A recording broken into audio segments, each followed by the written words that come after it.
नमस्कार दोस्तों। आज हम लोग देखेंगे क्लास 10th मैथ 2024 का जो पेपर है, जो सेट नंबर 822 HZ है। इसका जो है MCQ सबसे पहले देखेंगे। तो MCQ में जो पहला है परिमेय संख्या होगी, तो यह पहला का ऑप्शन सी यानी कड़ी में न परिमेय संख्या। फिर जो है दूसरा, किसी द्विघात समीकरण y बराबर ax² + bx + c बराबर यानी यह ग्राफ का आकार होगा, तो इसका आकार परवलयाकार बनेगा, यानी दूसरा का ए ऑप्शन। फिर उसी प्रकार जो है यानी तीसरा जो है समीकरण निकाय x/a बराबर y/b, तो इसमें y का मान होगा यह जो है, तो तीसरा का सी ऑप्शन सही है। फिर उसी प्रकार जो है अगला, इसमें चौथा, यदि समीकरण x² - 4x + a बराबर 0 के वास्तविक मूल नहीं है तो इसमें जो है यानी चौथा का बी ऑप्शन सही, यानी ए बड़ा होगा 4 से। फिर जो है पांचवा अनुक्रम कड़ी में 2, 2 कड़ी में 2, 3 कड़ी में 2 डैश डैश का 10वां पद होगा, तो इसका 10वां पद जो होगा वो कड़ी में 200 हो गया, यानी पांचवा का सी ऑप्शन सही है। हाँ, अब इसमें अगला प्रश्न, निम्नलिखित सारणी का माध्य होगा, तो इसका माध्य जो होगा वह 12.95 होगा, यानी छठवां का सी ऑप्शन सही है। फिर सतवां जो है, यदि त्रिभुज ABC का यानी तथा त्रिभुज DEF में AB/DE बराबर BC/FD हो, तो वे दोनों त्रिभुज समरूप होंगे, तो इसमें से जो है सतवां का डी ऑप्शन सही है। फिर उसके बाद आठवां जो है यानी इसका परिमाप निकालना है, तो आठवां का सी ऑप्शन सही है, यानी 12। फिर जो है नौवां, यदि 3 10a बराबर 4 हो तो sec a का मान होगा, तो यह जो है नौवां का डी ऑप्शन सही है। फिर अगला जो है 10वां, यदि 10 अल्फा प्लस काट अल्फा बराबर 5 हो, तो 10² अल्फा प्लस काट² अल्फा का मान होगा, तो इसका 23 मान होगा, तो 10वां का सी सही है।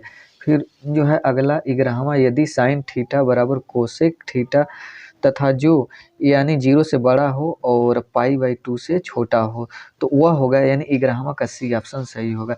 और फिर उसके बाद 12वां जो है, sine theta minus cos theta बराबर 0, तो साइन 4 यानी sine 4 theta plus cos 4 theta का मान होगा, तो इसका मान होगा 1/2, यानी 12वां का बी ऑप्शन सही है। फिर उसी तरह जो है अगला 13वां, एक बिंदु Q से एक वृत्त पर स्पर्श रेखा की लंबाई 24 सेमी एवं Q के वृत्त के केंद्र से दूरी 25 सेमी है, तो वृत्त की त्रिज्या होगी, तो 13वां का ए ऑप्शन सही है, यानी 7 सेमी। फिर जो है 14वां, यदि एक बिंदु P से Q केंद्र वाले किसी वृत्त पर PA PB स्पर्श रेखा परस्पर 80 अंश के कोण पर झुकी हो, तो POA यानी POA होगा, तो वह 50 अंश होगा, तो 14वां का बी ऑप्शन सही है। उसी प्रकार अगला जो है 15वां, आर त्रिज्या वाले वृत्त के उस त्रिज्याखंड का क्षेत्रफल जिसका कोण थीटा यानी डिग्री हो, तो वह होगा 15वां का बी ऑप्शन सही है। फिर उसके बाद 16वां, एक ठोस पाइप का व्यास 4 सेमी तथा उसकी लंबाई 20 सेमी है, पाइप में प्रयुक्त धातु का आयतन होगा, तो वह होगा 16वां का डी, यानी 80 पाई सेमी। फिर 17वां जो है, आर त्रिज्या के एक ठोस अर्धगोले का कुल पृष्ठीय क्षेत्रफल होगा, तो 17वां का सी ऑप्शन 3 पाई r²। फिर 18वां जो है, निम्नलिखित सारणी का माध्यक वर्ग होगा, तो इसका जो होगा 18वां का सी ऑप्शन सही है, 30 से 40।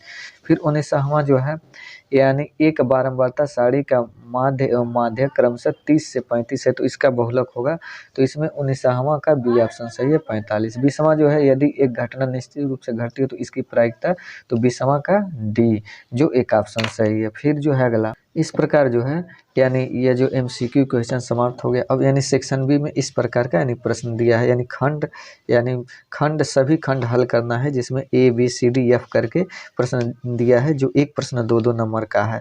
इस प्रकार से यानी टोटल यहाँ पर प्रश्न दिया गया है।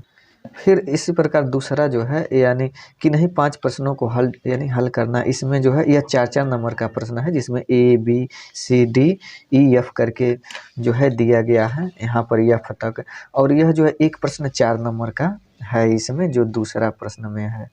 फिर अब जो है तीसरा प्रश्न है, जो यह 6-6 नंबर का है, यानी तीसरा में 2 प्रश्न है, यानी या तो यह वाला हल करें या तो इसके नीचे वाला अथवा करके 2, और एक 6-6 नंबर का है यह तीसरा। फिर इसी प्रकार यानी चौथा प्रश्न है, यानी चौथा और ये भी अथवा करके दिया है, यानी 6-6 नंबर का है, या तो यह सॉल्व करें या तो इसके नीचे वाला सिद्ध करना है।